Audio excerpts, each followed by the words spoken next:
अस्सलाम वालेकुम।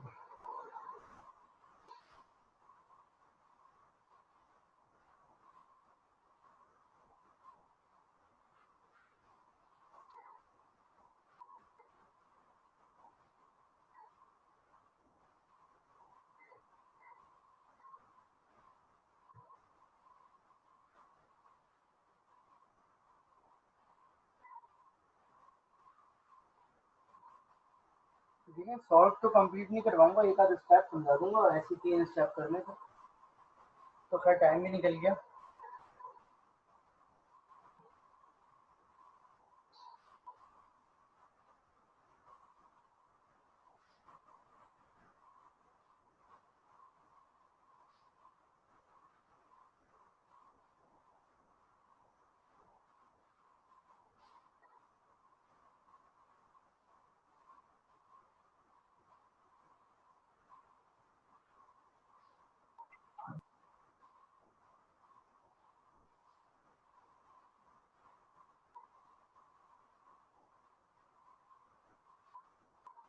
अच्छा जी, जो आज का हमारा टॉपिक है वो है कंस्ट्रेंट सेटिस्फेक्शन प्रॉब्लम। वो आप असाइनमेंट की बात कर रहे हैं, वो मैं लास्ट में डिस्कस कर लीजिएगा मुझसे। ठीक है, बिल्कुल लास्ट में।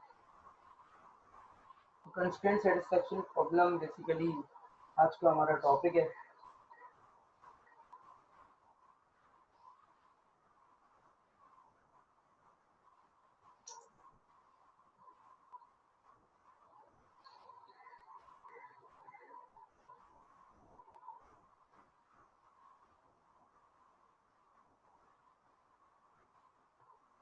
और दो चार लोग और ज्वाइन कर लें फिर स्टार्ट करते हैं।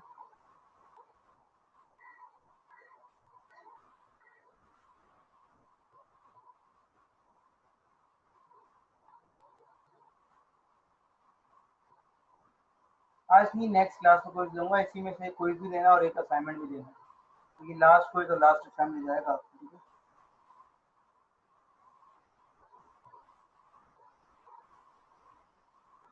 थर्सडे वाले दिन एक क्विज होगा आखिरी, और आज ही एक असाइनमेंट भी आपको दे दिया जाएगा इंशाल्लाह।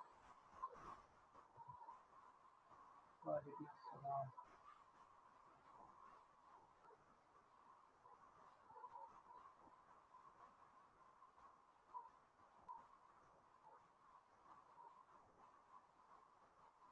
सी असाइनमेंट सीएसपी को होगा और क्विज भी नेक्स्ट क्लास में सीएसपी पे होगा।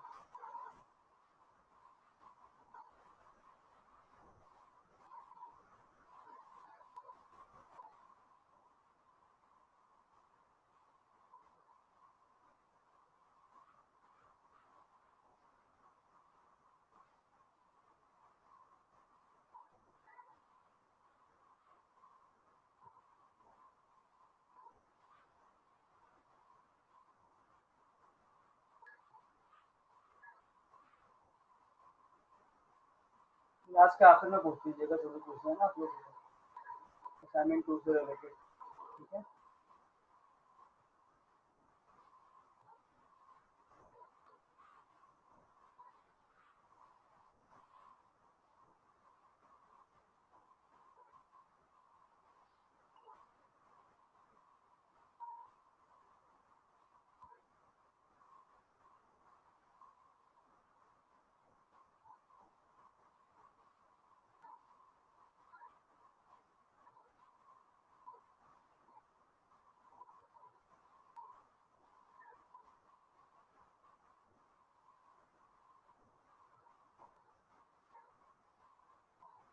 चलो सबसे पहले तो मैं बात का जवाब दे दूँ मोहतशिम की। मोहतशिम, आपके क्विज 2 के अंदर प्रॉब्लम ये है कि आपने ह्यूरिस्टिक की कैलकुलेशन की हुई है, ह्यूरिस्टिक प्लस कॉस्ट की नहीं की। आई मीन हर नोट पे आपको एफ वैल्यू कैलकुलेट करनी पड़ती है, और एफ वैल्यू जो होती है वो जी प्लस एच होता है। तो आपने ऐसी कोई कैलकुलेशन करके नहीं दिखाई, सही है, इसलिए क्या आवाज़ का मसला लग रहा है? सही आवाज़ है मेरी माशाल्लाह से आज। अच्छा जी, मैं ये कह रहा था कि मोहतशिम आपने ह्यूरिस्टिक की वैल्यू और कॉस्ट की वैल्यू कैलकुलेट करके नहीं दिखाई, डायरेक्ट एच लिखा हुआ है वहाँ पर, एच की वैल्यू, इसलिए आपका एक नंबर डिडक्ट किया, आपने उसको ए स्टार से सॉल्व भी किया। तो क्या दिया था आप लोगों को मैंने?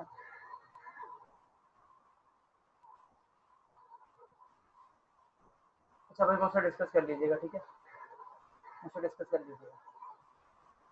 अच्छा जी आगे बढ़ते हैं, डिस्कस कर लीजिएगा, ठीक है। तो आज का जो टॉपिक है वो है कंस्ट्रेंट सेटिस्फेक्शन प्रॉब्लम। अच्छा जी, कंस्ट्रेंट सेटिस्फेक्शन प्रॉब्लम है वो बेसिकली इट्स अबाउट वही आपने किस तरीके से इसको समझना है। इसमें से आपका एक असाइनमेंट भी है और एक क्विज भी है। क्विज आज नहीं है, आज आपको क्लास के बिल्कुल आखिर में एक असाइनमेंट दिया जाएगा, लेकिन पहले इसको सुकून से समझ लेते हैं। इसकी 2 एग्जाम्पल मुझे बोर्ड पे भी करवानी है। ये पूरा टारगेट हमारा आज का है, इसलिए जो एक्स्ट्रा डिस्कशन है वो क्लास के आखिर में मुझसे कर लीजिएगा या ब्रेक में कर लीजिएगा, किसी को करना है। देखिए सीएसपी बेसिकली कॉन्सेप्ट क्या है? कॉन्सेप्ट ये है कि आपको कोई प्रॉब्लम सॉल्व करनी है और आपके पास कुछ कंस्ट्रेंट भी मौजूद है। मैं आपको एग्जांपल देता हूँ। सपोज कीजिए नेक्स्ट सेमेस्टर आता है और आपको कुछ कोर्सेज रजिस्टर करवाने हैं अपने लिए। अब मंडे की सुबह में आपको 5 कोर्सेज ऑफर हो रहे हैं, जो कि आप पढ़ भी सकते हैं ना, पांचों को ऑफर हो रहे हैं। लाइक आपको आर्टिफिशियल इंटेलिजेंस ऑफर हो रहा है, आपको डीबीएमएस ऑफर हो रहा है, आपको ऑटोमेटा ऑफर हो रहा है, आपको डिजाइन पैटर्न ऑफर हो रहा है, आपको मशीन लर्निंग इलेक्टिव ऑफर हो रहा है। 5 कोर्सेज आपको ऑफर हो रहे हैं।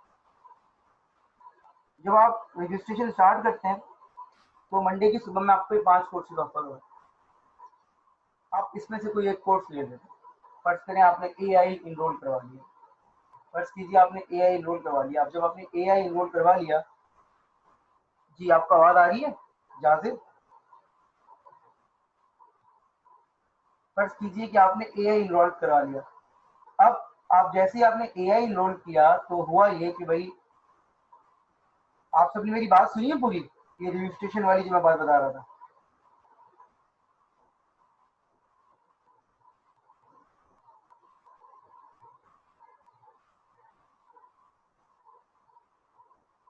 बाकी सबको क्यों आवाज आ रही है मेरी? दोबारा रिपीट करता हूँ, कंस्ट्रेंट सेटिस्फेक्शन प्रॉब्लम एक एग्जाम्पल से समझते हैं। एग्जाम्पल ये है कि फर्ज कीजिए कि नेक्स्ट सेमेस्टर के कोर्सेज की रजिस्ट्रेशन हो रही है और मंडे की सुबह में आपको 5 कोर्सेज ऑफर हो रहे हैं, different 5 courses like artificial intelligence, automata theory, DBMS, design pattern and एक इलेक्टिव ले लेते हैं मशीन लर्निंग। अब मंडे की सुबह में जैसे ही आप एआई को रजिस्टर करवाते हैं तो आप पे एक कंस्ट्रेंट आ जाता है। कंस्ट्रेंट क्या आ जाता है कि आप मंडे की सुबह में कोई दूसरा कोर्स नहीं ले सकते और आर्टिफिशियल इंटेलिजेंस को बाकी के किसी स्लॉट में नहीं ले सकते। Are you getting the point? आप मंडे की सुबह में कोई दूसरा कोर्स नहीं ले सकते अब, और आर्टिफिशियल इंटेलिजेंस को किसी और स्लॉट में नहीं ले सकते। Is it clear? जो मैंने बात समझाई, ये कहलाते हैं कंस्ट्रेंट। का मतलब क्या है? जब इनिशियली आपके पास सारी पॉसिबिलिटीज थी, लेकिन जैसे जैसे आपने कोई एक्शन परफॉर्म किया तो किसी सर्टेन स्टेट पे आपके पास कोई कंस्ट्रेंट लग गया, किसी सर्टेन स्टेट पे आपके पास कोई कंस्ट्रेंट लग गया। तो कंस्ट्रेंट इज ऑल अबाउट कि आपकी प्रॉब्लम में सर्टेन इंस्टेंट पे आपको कोई कंस्ट्रेंट गिवन होता है। मैं आपको एक और एग्जांपल देता हूँ ताकि आपको इसकी और चीजें क्लियर हो जाए। शेड्यूलिंग देखें, ये एक मैप कलरिंग प्रॉब्लम है। ये एक मैप कलरिंग प्रॉब्लम है। इसमें आपके पास टोटल 1 2 3 4 5 6 7 स्टेट्स हैं। ये ऑस्ट्रेलिया की स्टेट्स हैं, WA, NT South Australia, Queensland, New South Wales, Victoria, Tasmania, ठीक है। ये 7 स्टेट्स हैं। हमें प्रॉब्लम में हमें जो प्रॉब्लम दी हुई है वो ये दी हुई है कि इन 7 स्टेट्स के अंदर कलर असाइन करना है। क्या असाइन करना है? कलर। और कलर कौन कौन से हैं? Red, green and blue. Colour कौन कौन से हैं? Red, green and blue. Colour कौन कौन से हैं? Red, green and blue. But एक कंस्ट्रेंट दिया हुआ है। कंस्ट्रेंट क्या दिया हुआ है कि जो नेबर्स हैं उनमें सेम कलर नहीं होना चाहिए। जो नेबर्स हैं उनमें सेम कलर नहीं होना चाहिए। तो जैसे ही मैं अगर फर्स्ट करें WA को चूज करता हूँ, तो WA को चूज करने के बाद मैंने कहा भाई इसमें रेड भी कर सकता हूँ, मैं ग्रीन भी कर सकता हूँ, ब्लू भी कर सकता हूँ, ऐसा ही है ना। लेकिन जैसे ही मैं WA के अंदर रेड कलर करता हूँ तो अब NT और ऐसे के बाद से रेड कलर खत्म हो जाएगा। इसका मतलब है पहले, जी इसका मतलब ये है कि पहले जो है, पहले आपके पास एंटी के अंदर रेड ग्रीन ब्लू सब था, लेकिन जैसे ही आपने इसको ये कलर असाइन किया, यहाँ पर आपके पास क्या आ गया? लिमिटेशन आ गई, कंस्ट्रेंट गिवन हो गया आपको। Is it clear? थोड़ा कॉन्सेप्ट समझ में आ रहा है सीएसपी का? अब हर इस तरह की ना बहुत सारी एग्जाम्पल है, जैसे N queen puzzle problem. N queen puzzle problem आप देखिए, एन क्वीन पजल प्रॉब्लम आपको याद होगी। जिसमें आपने अभी एग्जाम्पल में किया, असाइनमेंट में किया, तो आपके पास ना कंस्ट्रेंट क्या है कि आप किसी भी क्वीन को कहीं भी प्लेस कर सकते हैं, लेकिन जैसे ही क्वीन को आप प्लेस करते हैं तो दूसरी क्वीन के पास लिमिटेशन आ जाती है कि भाई आप इस रो में, इस कॉलम में और इसके डायगोनल आप क्वीन को प्लेस नहीं कर सकते। तो कंस्ट्रेंट क्या है कि एक काम पहले कर सकते हो, किसी पर्टिकुलर स्टेट में ना कर सकते हो। इसका मतलब ये नहीं है कि वो काम ही नहीं कर सकते, वो काम कर सकते हैं लेकिन किसी पर्टिकुलर स्टेट में नहीं कर सकते। Is it clear? पॉइंट समझ में आ रहा है? तो जिस तरह हर टॉपिक की कुछ टर्म्स होती हैं, हर टॉपिक की कुछ टर्म्स होती हैं, इसी तरीके से इस टॉपिक में 3 कॉमन टर्म्स हैं जो समझना बहुत जरूरी है, उसके बाद ही आप इसको फर्दर कंटिन्यू कर सकते हैं। तो पहली टर्म कहलाती है वेरिएबल्स। वेरिएबल्स क्या होते हैं? वेरिएबल्स आपके सीएसपी के सीएसपी की किसी भी प्रॉब्लम में वेरिएबल्स वो होते हैं जिनको वैल्यू असाइन करनी होती है, जिनको वैल्यू असाइन करनी होती है। मतलब ये WA, NT, Queensland, south Australia, NSW, Victoria, Tasmania, ये सारे वेरिएबल्स हैं। वेरिएबल्स वो हैं जिनको वैल्यू असाइन होंगी। वेरिएबल्स कौन है? जिनको वैल्यू असाइन होंगी। लाइक अगर हम बात करें अपनी टाइम टेबल वाली प्रॉब्लम में जिसमें आप रजिस्ट्रेशन करवा रहे थे, उधर आपके वेरिएबल्स क्या होंगे आपके ख्याल में? टाइम टेबल वाली प्रॉब्लम में आपके वेरिएबल्स क्या होंगे?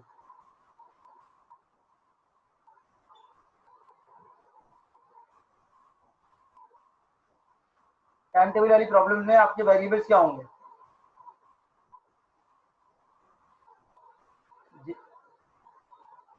कोर्सेज क्यों होंगे? कोर्सेज, हाँ, स्लॉट जो है आपके बेसिकली मंडे का सुबह का स्लॉट, मंडे का दोपहर का स्लॉट, मंडे का नहीं, वो तो कंस्टेंट है बेटा, वो तो बात की बात हो गई। समीर दोबारा सुनिए, वेरिएबल्स वो होते हैं जिनको वैल्यू असाइन होती है।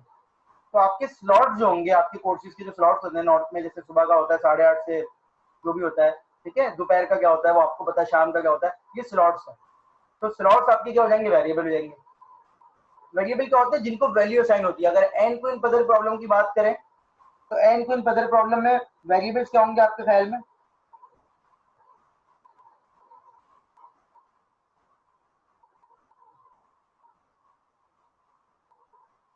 एन क्वीन पजल प्रॉब्लम में वेरिएबल्स क्या होंगे? इंडेक्स, बिल्कुल सही, ठीक है। जो आपके टाइल्स हैं 64 वो आपके वेरिएबल है। Is it clear? वेरिएबल समझ में आ गया आपको कि वेरिएबल्स क्या होते हैं?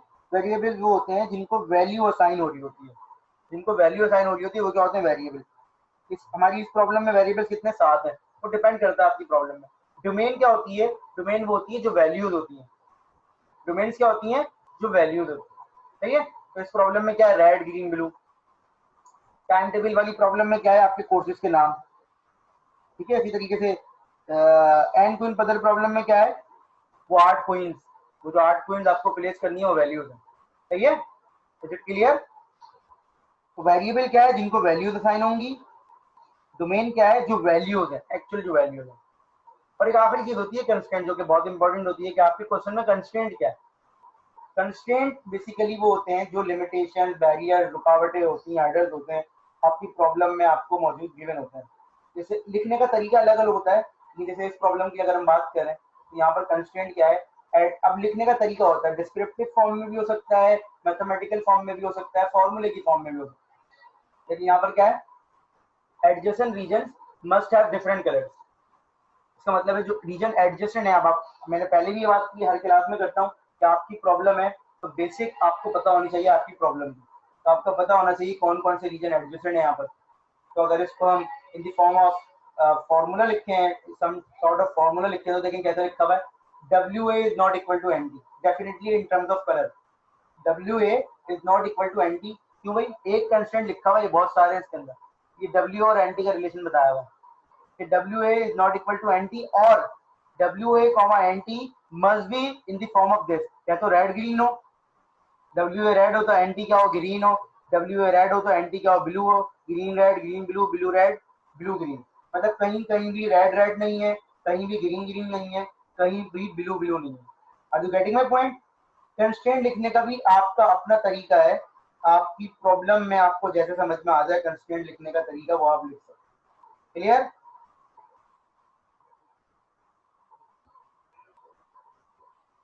ठीक है। अगर एन क्वीन पजल प्रॉब्लम की बात करें तो आप ये लिखेंगे if queen 1 is at index 1, तो फिर उसके पूरा एक फॉर्मूला बनेगा वहां पर। तो हर प्रॉब्लम का कंस्टेंट लिखने का तरीका अलग है कि भाई उस रॉ में नहीं होना चाहिए, उस कॉलम में नहीं होना चाहिए, उसके डायगोनल नहीं होना चाहिए। तो डेफिनेटली जितनी ज़्यादा कॉम्प्लेक्स प्रॉब्लम होगी उतना ज़्यादा कंस्ट्रेंट लिखने में थोड़ा टाइम लगेगा। तो ये तीन चीजें होती हैं, ठीक है, कंस्ट्रेंट सेटिस्फेक्शन प्रॉब्लम में, वी, डी और C. What is the? Variable, जो जिनको वैल्यूज असाइन होंगी। What is the? D is domain, जो कि वैल्यूज हैं। और सी क्या है? सी आपके पास क्या है? कंस्ट्रेंट है, ठीक है।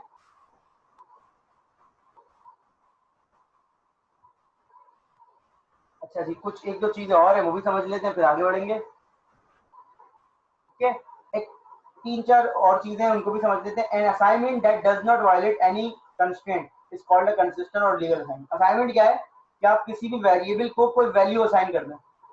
आप किसी भी वेरिएबल को कोई वैल्यू असाइन कर दें, ये कहलाएगा असाइनमेंट। सिंपल सी बात है ना, आपने कोई वैल्यू असाइन कर दी, एक असाइनमेंट है। असाइनमेंट कंसिस्टेंट या लीगल कब होगा? जब वो कंडीशन को वायलेट ना कर दे। असाइनमेंट कंसिस्टेंट और लीगल, या तो कंसिस्टेंट या लीगल एक ही बात है, कब होगा? जब वो कोई भी वायलेट ना कर रहा हो किसी भी कंस्ट्रेंट को। मतलब क्या है? आपने इसको रेड कलर दे दिया और जब आपने इसको ग्रीन दिया, इसको रेड दे दिया आपने, जब इसने आपको ग्रीन दिया, तो ये कंसिस्टेंट है। क्यों? क्योंकि ये कंडीशन को वायलेट नहीं कर रहा। तो ये कहलाता है लीगल असाइनमेंट। अच्छा, कंप्लीट असाइनमेंट क्या है?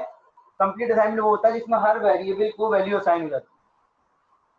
आपने ये काम किया, ये काम किया, सबको वैल्यूज असाइन कर दी, ये कहलाएगा कंप्लीट असाइनमेंट।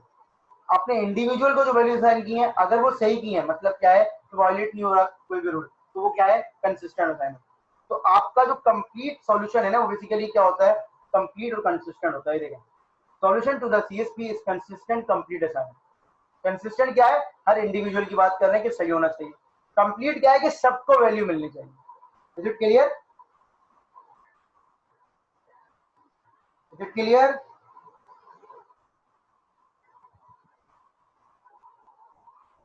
ठीक है। और आखिर में जाहिर सी बात है, पार्शियल क्या होगा? जिसमें सबको वैल्यूज असाइन नहीं हुई भी होंगी, ठीक है। पार्शियल होगा जिसको सबको वैल्यूज असाइन नहीं हुई होंगी। कंप्लीट बेटा ये है कि हर किसी को वैल्यू असाइन हुई हो, सही हो गलत हो ये बात नहीं हो रही, हर किसी को वैल्यू असाइन हुई हो, ये कंप्लीट है। अब कंप्लीट भी और कंसिस्टेंट भी हो तो क्या मतलब है इसका? कंसिस्टेंट का मतलब है हर किसी को सही वैल्यू असाइन हुई है। तो आपका जो सॉल्यूशन है वो कंप्लीट भी है, कंसिस्टेंट भी है। सिर्फ आपने फिल नहीं करना, आपने सही फिल करना है, ठीक है। ये देखिए एक सॉल्यूशन है ये इसका। अभी हम ये नहीं देख रहे कि ये आया कैसे, सिर्फ आपको एक सॉल्यूशन दिखा रहे हैं। तो इसको सॉल्व करते हुए ना हमारे दिमाग में दो ही चीजें होती हैं बस। दो चीजें क्या हो सकती हैं आपके दिमाग में कि सर इसको मैं क्वेश्चन सॉल्व करने बैठ रहा हूँ, तो मेरे दिमाग में दो सवाल आ रहे हैं। कोई किसी के पास है कोई एक आध क्वेश्चन दिमाग में कि सर अगर ये सॉल्व करेंगे तो ये मुझे कैसे पता चलेगा? शाबाश, बहुत बेसिक सी चीज पूछ रहा हूँ।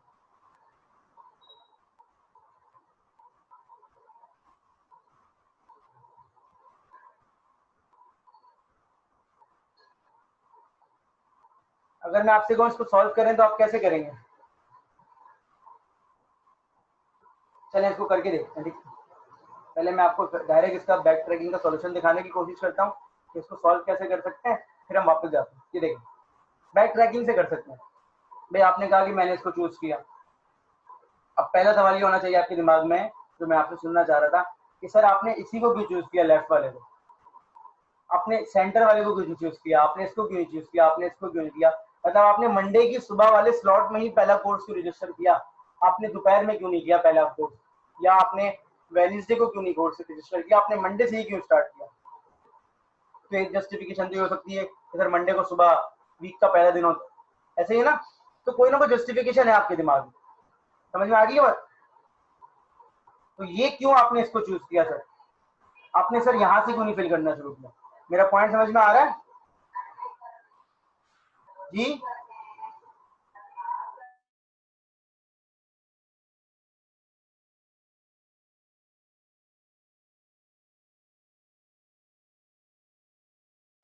तो बस अब ये मुझे बताइए कि आप इसके अलावा क्या सवाल सवाल आपके दिमाग में कि सर ये ब्लॉक तो चले समझ में आ गया, सब आपने कोई जस्टिफिकेशन दे दी कि सर इसी ब्लॉक को चूज करना चाहिए। अब इस ब्लॉक में रेड, ग्रीन और ब्लू, आपको ये कौन बताएगा कि रेड कलर करना है, ग्रीन करना है या ब्लू करना है? मतलब आपने चले मंडे की सुबह वाला स्लॉट सोच लिया कि भाई मुझे सबसे पहले मंडे की सुबह वाला स्लॉट फिल करना है। अब आपने वहां एआई क्यों लिया? एआई तो दोपहर में भी ऑफर हो रहा था वेडनेसडे को, आपने मंडे की सुबह में क्यों लिया? समझ में आ रही है बात? तो दो सवाल आपके दिमाग में होते हैं। पहला सवाल ये होता है कि आपका वेरिएबल क्या होगा, ये कौन बताएगा आपको। फिर दूसरा सवाल आपके दिमाग में होता है, चले वेरिएबल कहीं से पता चल गया तो उसके अंदर वैल्यू कौन सी होगी, ये कौन बताएगा। Are you getting my point? दो सवाल है आपके दिमाग में, वेरिएबल कौन सा होगा और उसके अंदर वैल्यू कौन सी होगी। वेरिएबल कौन सा होगा और उसके अंदर वैल्यू कौन सी होगी। अभी जो मैं आपको बैक ट्रैकिंग समझा रहा हूँ ना, उसमें आपको वेरिएबल का बता रहा हूँ ना वैल्यू का बता रहा हूँ। सिंपल हम लोग क्या कर रहे हैं, ऑल द कॉम्बिनेशन ट्राई कर रहे हैं। देखिए हमने इसको रेड चूज कर लिया, अगर इसको चूज किया होता तो आगे बढ़ेंगे तो देखिए ये होगा। अब इसके बाद सिर्फ दो ऑप्शन बचे मेरे देखिए। अभी हम ये नहीं देख रहे कि सर इसी ब्लॉक को भी चूज कर रहे हैं और उसमें यही कलर क्यों कर रहे हैं। देखिए सिंपल ना, हम फर्दर आगे बढ़ रहे हैं, ये बैक ट्रैकिंग से भी सॉल्व हो सकता है। ये देखें, अब हमने इसके बाद यहाँ लिया तो ये रेड हो गया, ये ब्लू हो गया। अब फर्ज करें हम इसको कंटिन्यू करें यहाँ पर, तो देखें यहाँ इसके पास कोई पॉसिबल ऑप्शन नहीं है, इस वाली स्टेट के पास कोई पॉसिबल ऑप्शन नहीं। ऐसा है या नहीं है? इस वाली स्टेट के पास कोई पॉसिबल ऑप्शन नहीं है। बात समझ में आ रही है? जहां मेरा कर्सर है उस वाली स्टेट के पास कोई पॉसिबल ऑप्शन नहीं है इस वक्त। ये बात समझ में आ रही है? बिल्कुल, मैं अभी आपको ये नहीं समझा रहा कि सॉल्यूशन कैसे आएगा, मैं आपको सिर्फ स्टेप समझा रहा हूँ कि देखें अगर हम ये चूज करेंगे तो इसका आंसर आ सकता है शायद, इससे तो डेफिनेटली आंसर नहीं आ रहा। तो it's all about back tracking, जहाँ फंस जाए वापस जाए। यहाँ गए, फंस गए, वापस आ गए। जैसे सर्चिंग करते हैं ना, तो कोई पर्टिकुलर एल्गोरिथम में लगा, सिंपल बैक ट्रैकिंग कर लें, मतलब जहाँ फंसे हैं वापस आ जाए। फर्स्ट करें यहाँ आगे गया, मैं फंस गया, मैं एक स्टेप पीछे आऊंगा, इधर जाऊंगा, इधर फंस गया, वापस जाऊंगा, इससे बोलूंगा यहाँ से कंटिन्यू करते हैं, तो आपको आंसर तो आपका मिल सकता है। समझ रहे हैं? लेकिन उसमें बहुत ज्यादा आपको काम करना पड़ेगा। अगर आप कोई लॉजिक के बगैर ये काम करें, सिंपल बैक ट्रैकिंग से काम करेंगे, तो आपको काफी सारा काम करना पड़ेगा। क्लियर हो रही है बात? कि बहुत सारी स्टेट बनती रहेंगी आप। तो अगर आप कोई लॉजिक समझ लें, इसके ब्याह का आपका आंसर जल्दी आ जाए, तो वो ज्यादा बेहतर है, और उसी की तरफ हम जा रहे हैं। ठीक है, लेकिन यही हमारे दिमाग में सवाल है और यहाँ लिखा हुआ भी है कि which variable should be assign next. Which variable should be assign next, सबसे पहला सवाल ये होना चाहिए। In what order should its value be tried. चलिए वेरिएबल डिसाइड कर लिया, तो किस ऑर्डर में वैल्यू को ट्राई करना चाहिए। और क्या ऐसा हो सकता है कि हम फेलियर को अर्ली डिटेक्ट करने के भी अगर इस रास्ते पे जाएंगे तो फंस सकते हैं। तो डेफिनेटली इन तीनों सवालों का जवाब है यस, उसको हम देखेंगे। ठीक है, तो अभी जो हम देख रहे हैं, सबसे पहली चीज वो क्या देख रहे हैं कि हमारे पास तीन लॉजिक्स हैं जिनको यूज करके हम अपने सीएसपी को थोड़ा एफिशिएंट बना सकते हैं। तीन लॉजिक्स हैं जिनको यूज करके हम अपने सीएसपी को एफिशिएंट बना सकते हैं। इन लॉजिक्स में ये नहीं है कि सबसे अच्छी है सबसे बुरी है, इन तीनों को कंबाइन करके आप यूज करें रन टाइम पे, जहां जिसकी जरूरत पड़ रही है उसको चूज करें, तो इससे आपका रिजल्ट जो है वो थोड़ा एफिशिएंट हो जाएगा। एफिशिएंट इन द सेंस कि आपका जो स्पेस है बहुत ज्यादा वो रिड्यूस हो जाएगा। तो सबसे पहली चीज जो स्क्रीन पे लिखी हुई है वो लिखी हुई है मोस्ट कंस्ट्रेंट वेरिएबल। सबसे पहली चीज आपकी स्क्रीन पे क्या लिखी हुई है? Most constraint variable.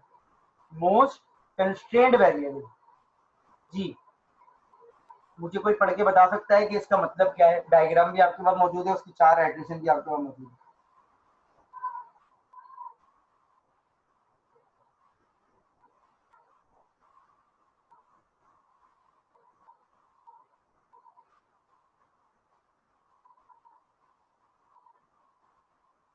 जी, इस स्लाइड में आप ये कह रहे हैं कि जिसके नेबर कम हो उसको चूज कर लें, और कोई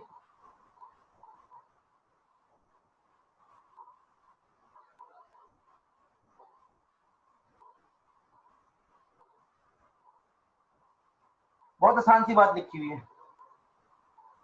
मतलब जर्नल अगर हम बात करें सदुल्ला, जर्नल अगर हम बात करें तो जिसके पास ऑप्शंस कम हो, कलर थोड़ी हर जगह कलर थोड़ी आएगा, ऐसा ही ना, जिसके पास ऑप्शंस कम से कम, ऐसा ही है। बिल्कुल सही बात है। ठीक है, तो ये कह रहे हैं कि choose the variable with the fewest legal values. ठीक है, होता ही है कि एक स्टूडेंट है, दो स्टूडेंट है, एक स्टूडेंट है कि जिसको दो कोर्सेज ऑफर हो रहे हैं, एक स्टूडेंट है जिसको एक कोर्स ऑफर हो रहा है। ठीक है, एक स्टूडेंट है जिसको 2 कोर्सेज ऑफर हो रहे हैं, एक स्टूडेंट है जिसको 1 कोर्स ऑफर हो रहा है। दोनों को जो एक मतलब एक कोर्स ऑफर हो रहा है एआई, दूसरे को भी एआई ऑफर हो रहा है, और एक को हो रहा है डीपी। अब एआई जो है वो एफआईपी के लिए जरूरी है, सही है। लेकिन प्रॉब्लम ये है कि जिसको 2 कोर्सेज ऑफर हो रहे हैं उसको एआई ऑफर तो हो रहा है, लेकिन उसके क्रेडिट आवर एआई के लिए पूरे नहीं हो रहे। और जिसको एआई ऑफर हो रहा है सिंगल, और क्लास में जगह भी है स्टूडेंट की, तो अब टेक्निकली आपको किसे देना चाहिए? एआई, अगर क्लास में एक ही स्टूडेंट की जगह हो, जिसके पास वैल्यूज कम है। कि भाई जिसको डीपी भी ऑफर हो रहा है वो तो डीपी पढ़ ही लेगा, लेकिन जिसको सिर्फ एआई ऑफर हो रहा है तो हमें उसको एआई देना चाहिए। मतलब choose the one with the फ्यूस्ट legal values. आप उसको चूज कीजिए जिसके पास रिमेनिंग वैल्यूज कम है, क्योंकि अगर उसके पास रिमेनिंग वैल्यूज कम है तो उसका मतलब है उसके पास ऑप्शंस कम रह गए हैं। अगर आप किसी और को कुछ असाइन कर देंगे तो हो सकता है उसके पास से वो ऑप्शन भी खत्म हो। मैं आपको एग्जाम्पल दिखाता हूँ। सबसे पहले आपने लेफ्ट वाला चूज किया, कोई लॉजिक नहीं है इसमें, आपने लेफ्ट वाले को चूज कर लिया, ठीक है, इसको रेड कलर असाइन कर दिया। यहाँ हम ये नहीं देख रहे कि रेड कलर क्यों किया है, यहाँ हम ये देख रहे हैं कि कौन सा ब्लॉक चूज करना है। तो ये ब्लॉक क्यों चूज किया, क्वेश्चन कहीं ना कहीं से तो स्टार्ट करना है, तो हमने यहाँ से स्टार्ट कर दिया। अब यहाँ आइए, मेरा स्क्रीन पे देखिए, और से बड़ी आसान सी बात है, लेकिन इसका कॉन्सेप्ट बिल्ड करना जरूरी है, क्योंकि आगे की जो चीजें हैं वो भी इसी से समझ में आएंगी। तो बताइए इसके पास कितने ऑप्शन है? अब जहाँ मेरा कर्सर है इसके पास कितने ऑप्शन है पॉसिबल? जी, 2। वंडरफुल। और इसके पास कितना ऑप्शन है नीचे वाले के पास? कलर नहीं बताया, सिर्फ ऑप्शन बता देंगे, तो 2, ठीक है। और नीचे वाले के पास कितने हैं? नीचे वाले के पास बाकी लोग इस वक्त जहां मैं खड़ा हूं इस जगह पे पूछ रहा हूँ, बाकी लोग क्या क्लास में मौजूद नहीं है?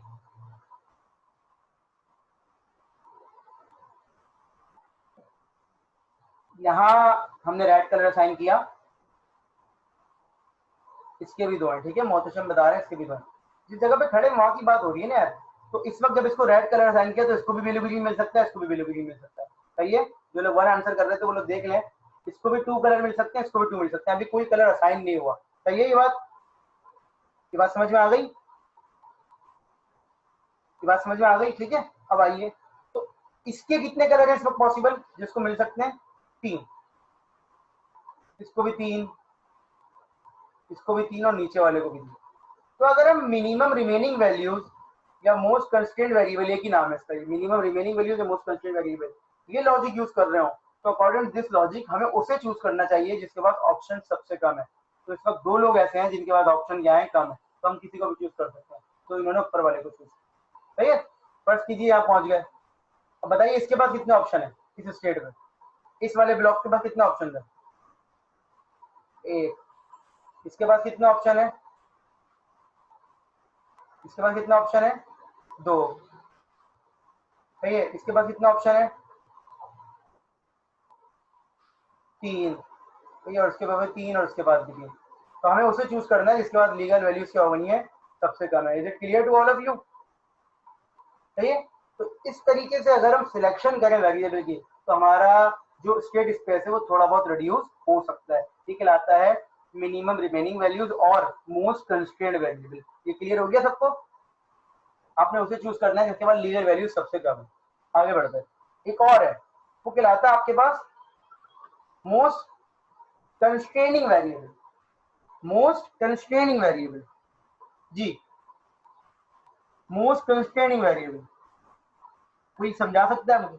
बहुत आसान है।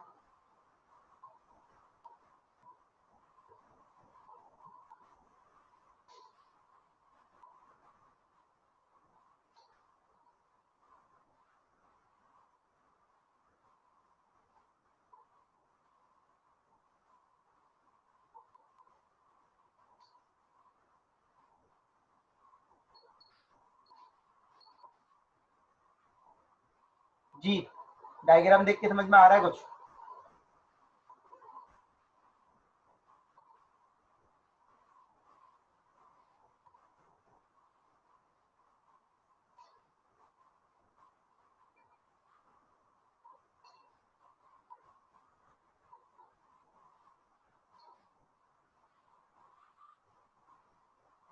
इसके पास ऑप्शन ज़्यादा है, जो लिखा हुआ है वो पढ़ लीजिए और फिर और ये देख लीजिए एग्जाम्पल।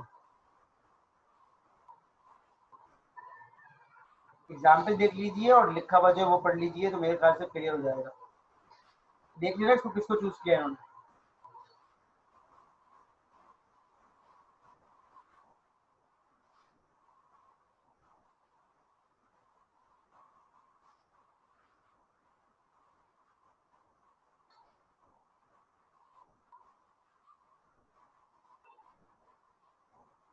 नहीं, choose the variable with the most constraint on the remaining variable. उस वेरिएबल को चूज कीजिए जो ज्यादा लोगों के साथ क्लैश कर रहा हो। क्लैश का मतलब है कंस्ट्रेंट हो। तो देखिए इस वाले को देखिए कितनों से कनेक्ट है।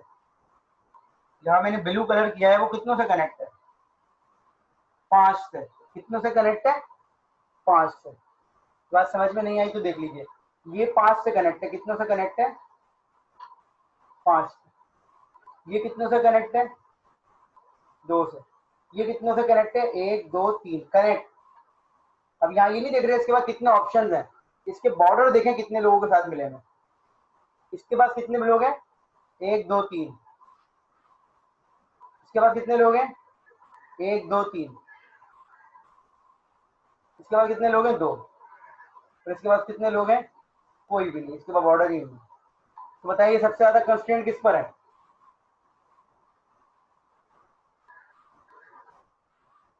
सबसे ज्यादा कंस्ट्रेंट किसके पास है, 5 वाले के पास को चूज कर लिया। अब हर दफा की बात हो रही है, हर दफा अपडेट करना है, ऐसा नहीं है कि 5 ही रहेंगे। रिमेनिंग वेरिएबल, अब जो वेरिएबल रिमेन रहते हैं उसमें बताइए इसके पास कितने कंस्ट्रेंट है।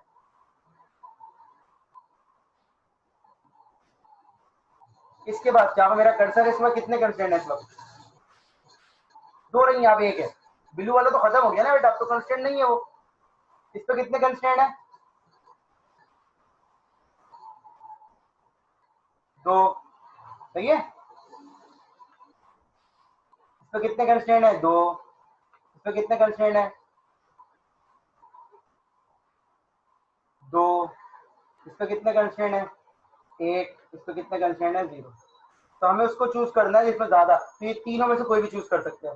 अब अगर कहीं पर टाई ब्रेकिंग हो जाए तो आप क्या कर सकते हैं, पीछे वाला हेरिस्टिक यूज कर लें कि भाई जिसके पास वैल्यूज कम हो। तो ये कोई ना कोई डिसीजन मेकिंग के लिए आपने यूज करना होता है। सिर्फ ये नहीं कि अगर आप किसी प्रॉब्लम में ये यूज कर रहे हैं मोस्ट कंस्ट्रेनिंग तो यही चलता रहेगा। आप यहाँ पर देखिए टाई ब्रेक हो गया है, तो आपने बोला अब मैं उसको चूज करूंगा जिसके पास वैल्यूज कम होंगी। अब वैल्यूज जो है इसके बाद भी 2 है, इसके बाद भी 2 है, इसके बाद भी 2, वैल्यूज भी इनके पास 2 2 है इसके पास, है। तो यहाँ पर कोई ना कोई डिसीजन मेकिंग करनी है, तो इन दोनों को आप कंबाइन करके भी चल सकते हैं। ऐसा नहीं है कि आप सिर्फ एक को लेके चलेंगे और दूसरे को इग्नोर कर देंगे। इसको भी आप लेके चल सकते हैं, इसको भी लेके चल सकते हैं, इसको भी लेके चल सकते हैं। अगर आप ये लेके चल रहे हैं कहीं पर टाई ब्रेकिंग हुई तो आपने ये लॉजिक यूज कर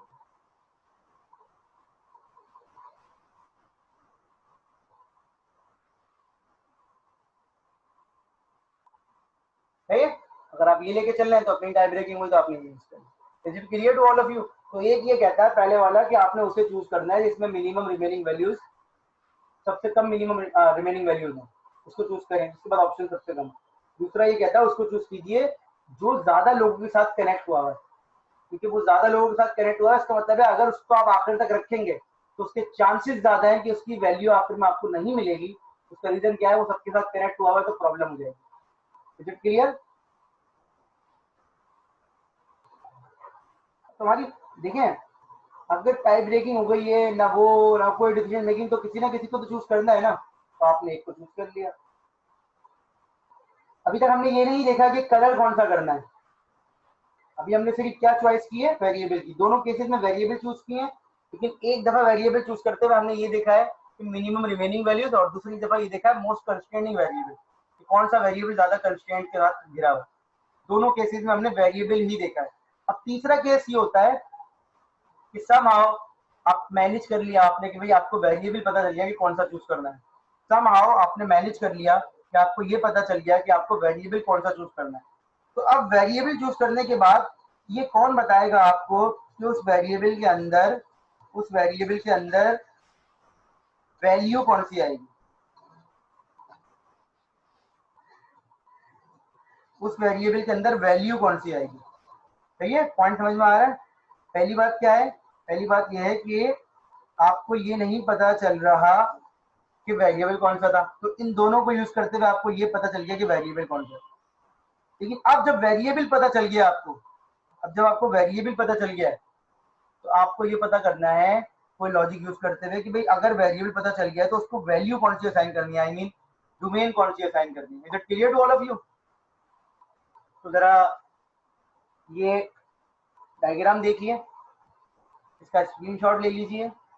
मीटिंग एंड होगी, 5 मिनट बाद दोबारा ज्वाइन करेंगे तो आप मुझे बताएंगे, अभी भी देख सकते हैं आप मुझे बताएंगे कि ये किस लॉजिक से काम कर रहा है। सही है? इसका स्क्रीनशॉट ले लीजिए। ये वो तरीका है जिससे आपको वैल्यू पता चलती है कि कौन सी वैल्यू असाइन करनी है। अब आप ये फिक्र नहीं करें कि वेरिएबल कौन सा, वेरिएबल आपने मोस्ट कंस्ट्रेनिंग और मिनिमम रिमेनिंग वैल्यू से यूज कर लिया। अब जब ये दोनों पता चल गए तो आपने कहा अब मैं आता हूँ लीस्ट कंस्ट्रेनिंग वैल्यू पे कि भाई हमें पता चलेगा कि कौन सी वैल्यू असाइन करनी है। तो डिसीजन मेकिंग में कि भाई आप इसको कलर कौन सा असाइन करना, मतलब आपको स्लॉट पता चल गया कि आपने मंडे की सुबह का पिक करना, जो भी रीजन था, अब उसमें आपने एआई का कोर्स क्यों लेना है। अब ये रीजन की तरफ आ रहा है, क्या समझ में आ रहा है?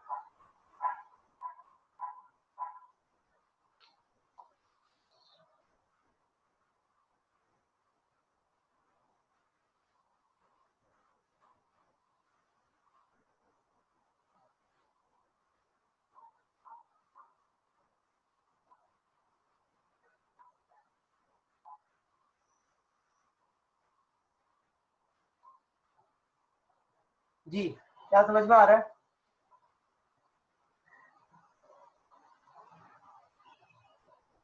एनीवन? आवाज आ रही है?